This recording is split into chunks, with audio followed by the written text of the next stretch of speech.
Here are some things that fly. First,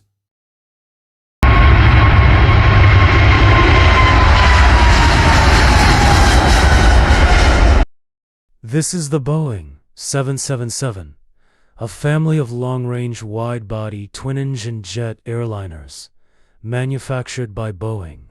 And this here is the inside of the Boeing 777. Second,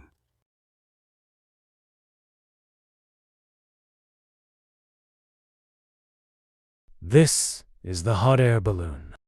A hot air balloon is a type of aircraft consisting of a large fabric envelope that traps heated air, a burner to heat the air, and a basket for passengers and pilot. Third, this is a fighter jet. It is used in the military. Fourth,